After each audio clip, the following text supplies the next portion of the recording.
Universal Basic Income, UBI, also called Unconditional Basic Income, Universal Income Security Program, or Universal Demogrant, is a theoretical governmental public program for a periodic payment delivered to all citizens of a given population without a means test or work requirement. A basic income can be implemented nationally, regionally, or locally. If the level is sufficient to meet a person's basic needs, that is, at or above the poverty line, it is sometimes called a full basic income. If it is less than that amount, it may be called a partial basic income. There are several welfare arrangements that can be viewed as related to basic income, in one way or the other. Many countries have something like a basic income for children, for example. And the pension system in many cases also includes a part that is similar to basic income.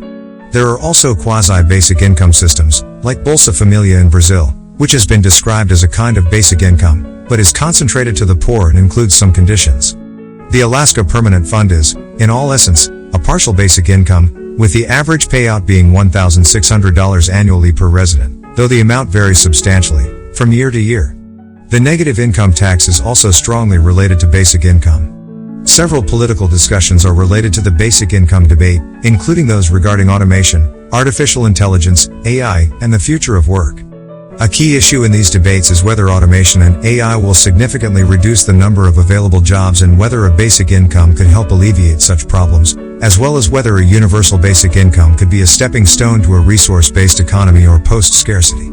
The history of UBI has many strands but is largely concentrated on the development in the 20th century. Experiments with negative income tax took place in the 1960s and the 1970s in the United States and Canada, and were followed by an increased debate in Europe from the 1980s and forward. There were also debates, mostly in the English-speaking world, in the 1920s and 1930s. Thomas Paine, an English-born American philosopher, was an influential contributor to the concept in his Agrarian Justice from 1797. Thomas More's Utopia is also sometimes considered to have contributed, along with a few other books and examples from older times. Basic income is generally viewed as an alternative kind of welfare state, so it can then be seen in the perspective of the development of that, where social insurance is a core feature. Many people also view automation that is taking place in many industries as something that makes basic income particularly and additionally necessary. For these people, the history of the basic income idea is interwoven with the debate around automation, robotization, and the Fourth Industrial Revolution. The idea of a state-run basic income dates back to the early 16th century when Sir Thomas More's Utopia depicted a society in which every person receives a guaranteed income. It can perhaps also be traced back to Johannes Ludovicus Vives, who lived from 1492 to 1540. He proposed that the municipal government should be responsible for securing a subsistence minimum to all its residents, not on the grounds of justice but for the sake of a more effective exercise of morally required charity. However, Vives also argued that to qualify for poor relief, the recipient must deserve the help he or she gets by proving his or her willingness to work. In the late 18th century, English radical Thomas Spence and American revolutionary Thomas Paine both had ideas in the same direction. Thomas Paine, an English-born American philosopher, authored the well-known books called Common Sense in 1776 and The American Crisis, the two most influential pamphlets at the start of the American Revolution. But he is also the author of Agrarian Justice, published in 1797. In it, he proposed concrete reforms to abolish poverty. In particular, he proposed a universal social insurance system comprising old age pensions and disability support, and universal stakeholder grants for young adults, funded by a 10% inheritance tax focused on land. It is the latter mechanism that can be viewed as a predecessor to basic income. The 19th century debate on basic income seems to have been quite limited, even though some of the classical economists touched on the topic. Around 1920, support for basic income started growing, primarily in England. Its proponents included Bertrand Russell, who argued for a new social model that combined the advantages of socialism and anarchism, and that basic income should be a vital component in that new society. Dennis and Mabel Milner, a Quaker married couple of the Labour Party, published a short pamphlet entitled Scheme for a State Bonus in 1918 that argued for the introduction of an income paid unconditionally on a weekly basis to all citizens of the United Kingdom. They considered it a moral right for everyone to have the means to subsistence, and thus it should not be conditional on work or willingness to work. C. H. Douglas was an engineer who became concerned that most British citizens could not afford to buy the goods that were produced, despite the rising productivity in British industries. His solution to this paradox was a new social system he called social credit, a combination of monetary reform and basic income. In 1944 and 1945, the Beveridge Committee, led by the British economist William Beveridge, developed a proposal for a comprehensive new welfare system of social insurance, means-tested benefits, and unconditional allowances for children. Committee member Lady Rees-Williams argued that the incomes for adults should be more like a basic income. She was also the first to develop the negative income tax model. Her son Brandon Rees-Williams proposed a basic income to a parliamentary committee in 1982, and soon after that in 1984, the Basic Income Research Group, now the Citizens Basic Income Trust, began to conduct and disseminate research on basic income. In the 1960s, the American President Lyndon B. Johnson made the war on poverty his prime political issue. Johnson believed in expanding the federal government's roles in education and healthcare as poverty reduction strategies. In this political climate, the idea of a guaranteed income for every American also took root.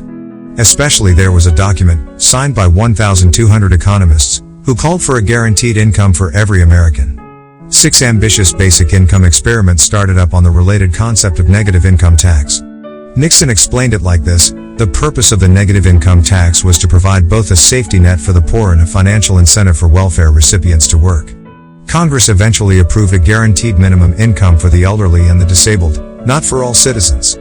In the mid-1970s, the main competitor to basic income and negative income tax, the Earned Income Tax Credit, EITC, or its advocates, had won over enough legislators for Congress to pass laws on that policy instead. In the 1980s, the United States had a radical right-wing turn, with Reaganomics, deregulations, and privatizations.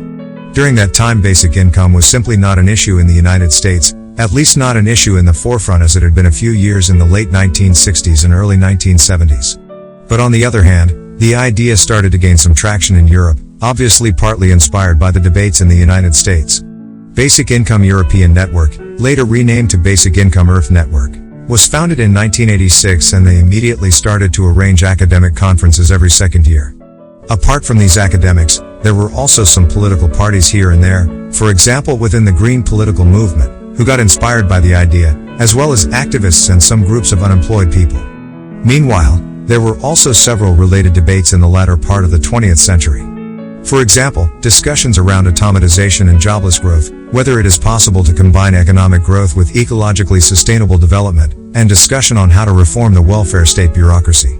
Basic income was and is interwoven in these and many other debates. During the Basic Income European Network's academic conferences, there were papers about basic income from a wide variety of perspectives, from economics to sociology, from ideology to human rights approaches. Basic income was discussed in several parts of the world from 1980s and forward, but was in many cases portrayed as a rather utopian proposal. However, in recent years the idea has seemingly come to the forefront more than before.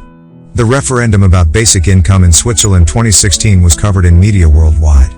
Even though the activist in the Yes campaign ultimately lost, it was nevertheless a campaign that made headlines.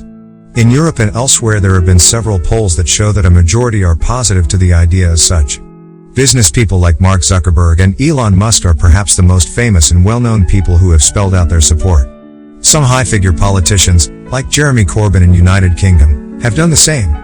In the US Democratic Party primaries, a newcomer, Andrew Yang, had basic income as his core policy.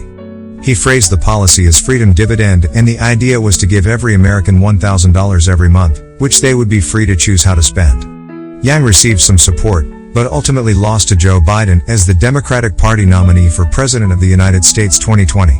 The COVID-19 pandemic, starting in Wuhan in China in December 2019, exploded in January and February 2020. Spain introduced minimum basic income, reaching about 2% of the population, in response to COVID-19 in May 2020 to fight a spike in poverty due to the coronavirus pandemic. The scheme aims to guarantee an income of €462, $546, per month for an adult living alone, while for families, there would be an additional €139 per person, whether adult or child, up to a monthly maximum of €1,015 per home. It is expected to cost state coffers €3 billion, $3.5 billion, a year. Basic income versus negative income tax. The diagram shows a basic income/negative tax system combined with flat income tax, the same percentage in tax for every income level. The why here is the pre-tax salary given by the employer and why is the net income. Negative income tax. For low earnings, there is no income tax in the negative income tax system. They receive money in the form of a negative income tax, but they don't pay any tax. Then, as their labor income increases, this benefit, this money from the state, gradually decreases. That decrease is to be seen as a mechanism for the poor, instead of the poor paying tax. That is, however, not the case in the corresponding basic income system in the diagram. There, everyone typically pays income taxes. But on the other hand, everyone also gets the same amount in basic income. But the net income is the same. But, as the orange line in the diagram shows, the net income is anyway the same. No matter how much or how little one earns, the amount of money one gets in one's pocket is the same, regardless of which of these two systems are used. Difference between basic income and negative income tax. Basic income and negative income tax are generally seen to be similar in economic net effects, but there are some differences. The psychological aspect. Philip Harvey accepts that both systems would have the same redistributive effect in tax-earned income at the same marginal rate, but does not agree that the two systems would be perceived by taxpayers as costing the same. The tax profile perspective. Tony Atkinson made a distinction based on whether the tax profile was flat, for basic income, or variable, for negative income tax.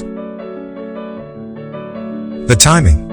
Philippe Van Parijs states that the economic equivalence between the two programs should not hide but the fact that they have different effects on recipients because of the different timing of payments, ex ante in basic income, ex post in negative income tax. When the level of the basic income is high enough for people to live purely from that income, it is sometimes referred to as a full basic income. If not, it is often referred to as a partial basic income. No country has yet introduced either to all its citizens. Basic income and automation. There is a prevailing opinion that we are in an era of technological unemployment. That technology is increasingly making skilled workers obsolete. One central rationale for basic income is the belief that automation and robotization could lead to a world with fewer paid jobs. U.S. presidential candidate and nonprofit founder Andrew Yang has stated that automation caused the loss of 4 million manufacturing jobs and advocated for a universal basic income, which he calls a freedom dividend, of $1,000 per month rather than worker retraining programs. Andrew Yang has stated that he is heavily influenced by Martin Ford. Ford, in his turn, believes that the emerging technologies will fail to deliver a lot of employment, on the contrary, because the new industries will rarely, if ever, be highly labor-intensive. There have been similar ideas many times before in history, that the machines will take the jobs, so the debate is not new. But what is quite new is that there have been several academic studies that indeed forecast a future with substantially less employment in the decades to come.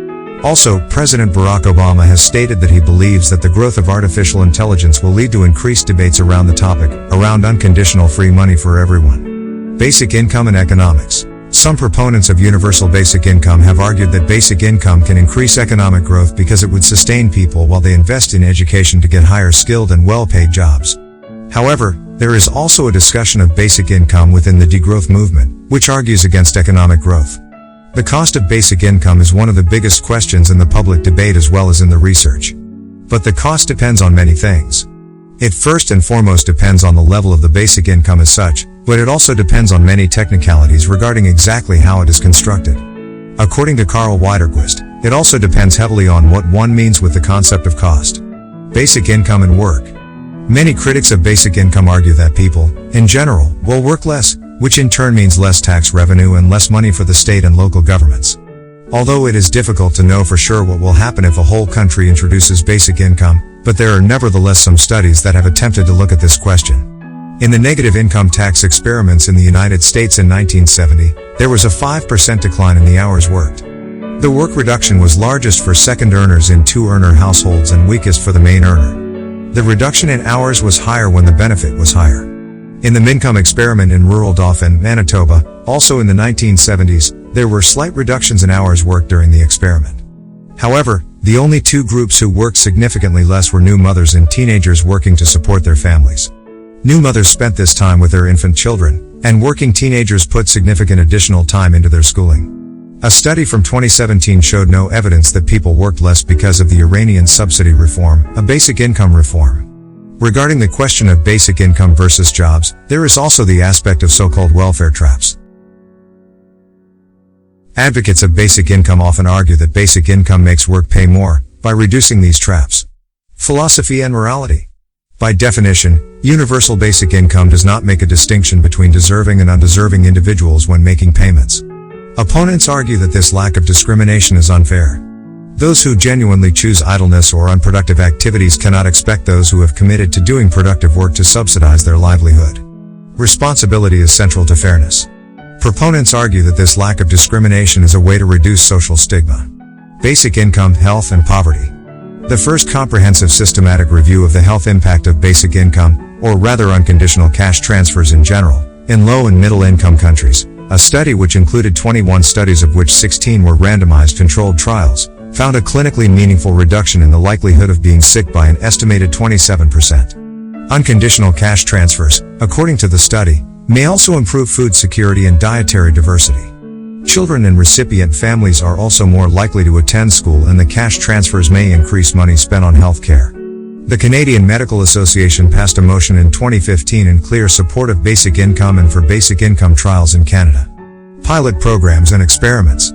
Since the 1960s, but in particular since 2010, there have been a number of basic income pilot programs. Some examples include experiments with negative income tax in the United States and Canada in the 1960s and 1970s. The province of Manitoba, Canada experimented with Mincome, a basic guaranteed income, in the 1970s. In the town of Dauphin, Manitoba, labor only decreased by 13%, much less than expected. The Basic Income Grant in Namibia, launched in 2008 and ended in 2009. An independent pilot implemented in Sao Paulo, Brazil, launched in 2009. Basic income trials in several villages in India, whose government has proposed a guaranteed basic income for all citizens. Iran introduced a national basic income program in autumn 2010. It is paid to all citizens and replaces the gasoline subsidies, electricity, and some food products that the country applied for years to reduce inequalities and poverty.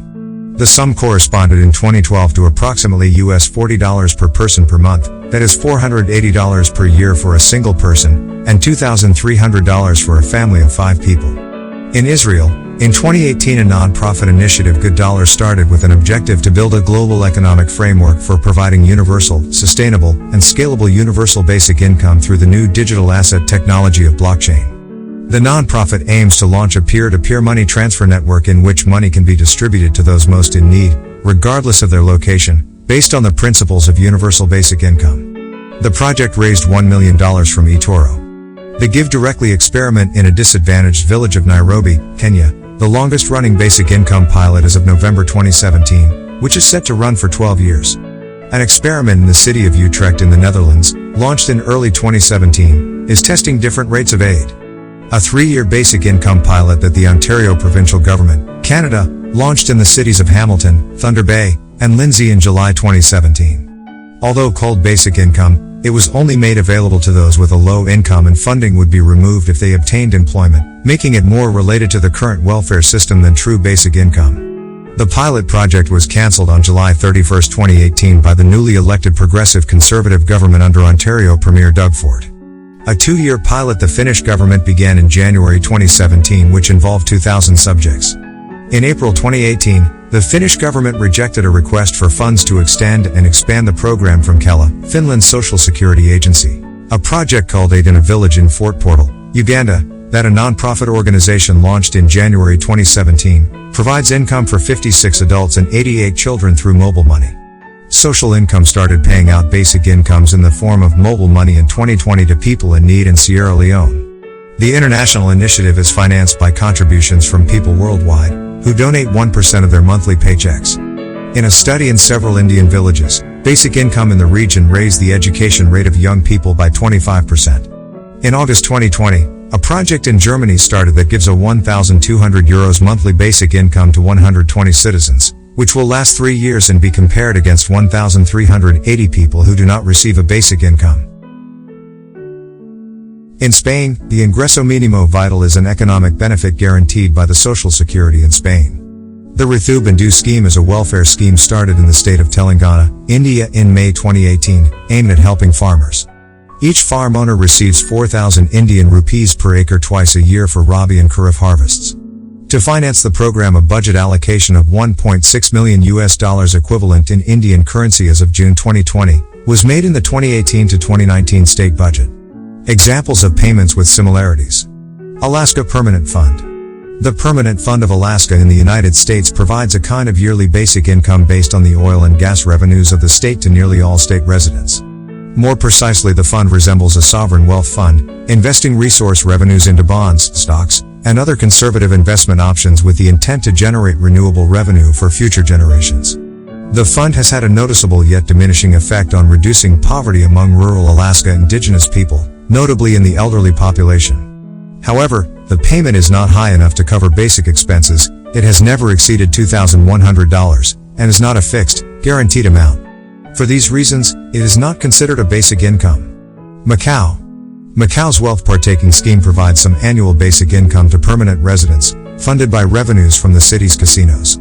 However, the amount dispersed is not sufficient to cover basic living expenses, so it is not considered a basic income. Quasi-universal basic income programs.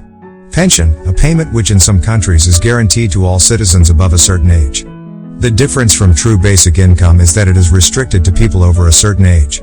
Child benefits, a program similar to pensions but restricted to parents of children, usually allocated based on the number of children. Conditional cash transfer, a regular payment given to families, but only to the poor. It is usually dependent on basic conditions such as sending their children to school or having them vaccinated. Programs include Bolsa Familia in Brazil and Programa Prospera in Mexico. Guaranteed minimum income differs from a basic income in that it is restricted to those in search of work and possibly other restrictions, such as savings being below a certain level. Example programs are unemployment benefits in the UK, the Revenu de Solidarité active in France, and citizens' income in Italy. Bolsa Familia. Bolsa Familia is a large social welfare program in Brazil that provides money to many low-income families in the country. The system is related to basic income, but has more conditions, like asking their recipients to keep their children in school until graduation. As of March 2020, the program covers 13.8 million families, and pays an average of $34 per month, in a country where the minimum wage is $190 per month. Public opinion. Support for basic income varies widely across Europe. In general, the attitudes are more positive towards the idea in Southern and Eastern Europe, while several of the countries in the northern part of Europe have somewhat less support. Overall, support tends to be on average higher in countries where existing unemployment benefits are not generous or the receipt of benefits is conditioned on certain job search behavior. Petitions, polls, and referendums. 2008, an official petition for basic income was launched in Germany by Susanne Weist. The petition was accepted, and Susanne Weist was invited for a hearing at the German Parliament's Commission of Petitions. After the hearing, the petition was closed as unrealizable. 2013 to 2014, a European Citizens Initiative collected 280,000 signatures demanding that the European Commission study the concept of an unconditional basic income. 2015, a Citizens Initiative in Spain received 185,000 signatures, short of the required number to mandate that the Spanish Parliament discuss the proposal. 2016, the world's first universal basic income referendum in Switzerland on June 5, 2016 was rejected with a 76.9% majority. Also in 2016, a poll showed that 58% of the EU's population is aware of basic income, and 65% would vote in favor of the idea. 2017, Politico/Morning Consult asked 1,994 Americans about their opinions on several political issues including national basic income. 43% either strongly supported or somewhat supported the idea. 2019, in a September poll conducted by The Hill and Harris, 49% of U.S. registered voters support basic income, up 6% from a similar survey conducted 6 months earlier. 2019, in November, an Austrian initiative received approximately 70,000 signatures but failed to reach the 100,000 signatures needed for a parliamentary discussion. The initiative was started by Peter Hofer. His proposal suggested a basic income of €1,200 for every Austrian citizen. 2020, a study by Oxford University found that 71% of Europeans are now in favor of basic income. The study was conducted in March, with 12,000 respondents and in 27 EU member states and the UK. A YouGov poll likewise found a majority for universal basic income in the United Kingdom, and a poll by the University of Chicago found that 51% of Americans aged 18 to 36 support a monthly basic income of $1,000. In the UK there was also a letter, signed by over 170 MPs and lords from multiple political parties, calling on the government to introduce a universal basic income during the COVID-19 pandemic. 2020, a Pew Research Center survey, conducted online in August 2020, of 11,000 U.S. adults found that a narrow majority, 54%, opposed the federal government providing a guaranteed income of $1,000 per month to all adults, while 45% support it. In conclusion, the motivation behind most universal basic income proposals is admirable: reduce widespread poverty and provide lifelong income security to all. Thank you for watching. Please don't forget to subscribe, like, and comment. Is your government running a similar program? Please let us know in the comment. What is your opinion on universal basic income? Thank you for being here.